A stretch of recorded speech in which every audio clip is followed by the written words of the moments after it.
Ubus na. Ubus na rin.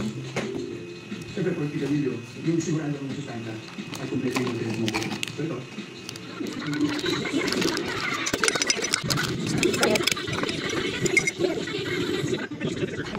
Yan, hello po. Ako po ay kasalukuyang nagtitake o sinusubukan ko po ang barley.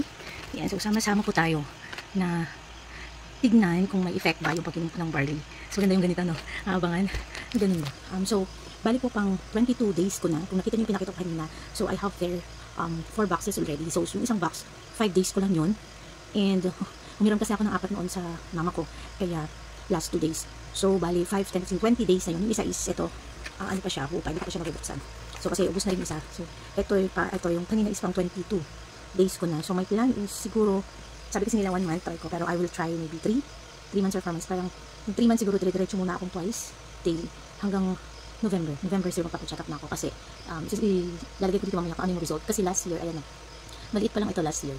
Tapos pumunta ako ng endocrinologist na balance naman kasi nagkaroon ako ng hypothyroidism, super baba po kasi ng T4 ko, and hindi rin tumatalab sa akin yung level, kaya pinastop sa akin, and nag-barley naman ako pero ibang product yun, and then in-stop ko kasi, and then yung last na nagpa-check up na ako, so it's been a year, pero ano na siya, 2.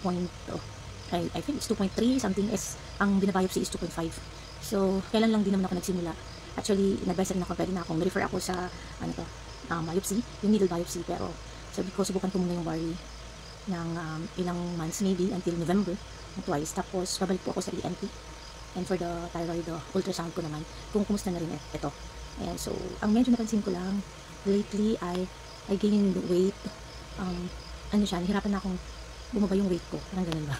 Nagkasahay po yata yun eh. So, sabay-sabay po natin i-witness kung may effect na ito, or kung lumaki siya ng 2.5 something, so kailangan ko siyang ipa-biopsy if it is cancerous or not. So before ng ma-biopsy, we will try muna since sinusubukan ko itong barley natin. So sabay-sabay natin kung alamin ang magiging effect nito sa health ko po at sa aking sa aking nodule.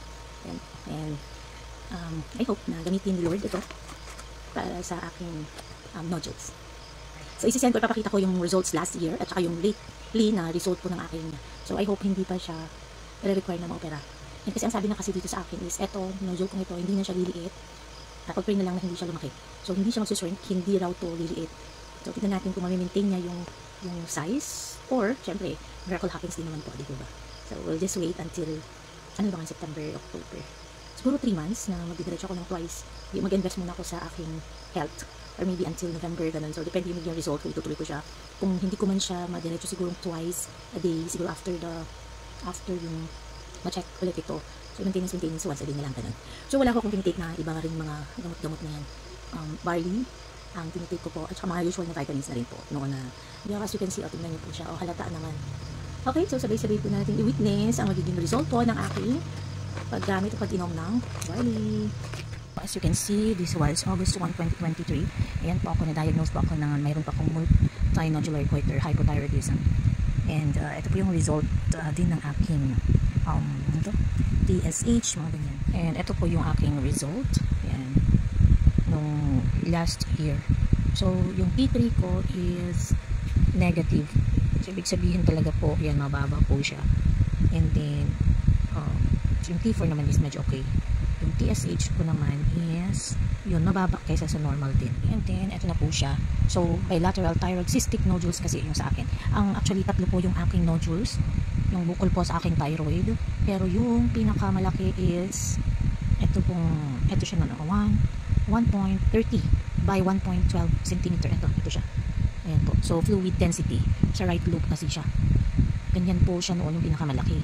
So, this was July 18, 2023. Until ngayon sinabi ko, yung latest, papakita ko na lang po yung latest na result. Check up ako ng January 16, 2024. TSH na lang kasi yung tinignan niya. Tignan nyo, within normal naman siya. Pero mababa pa rin talaga, di ba? Hindi man lang napunta ng 4. Ganyan. Next naman yung latest na ultrasound. This is my latest ultrasound, yung aking thyroid.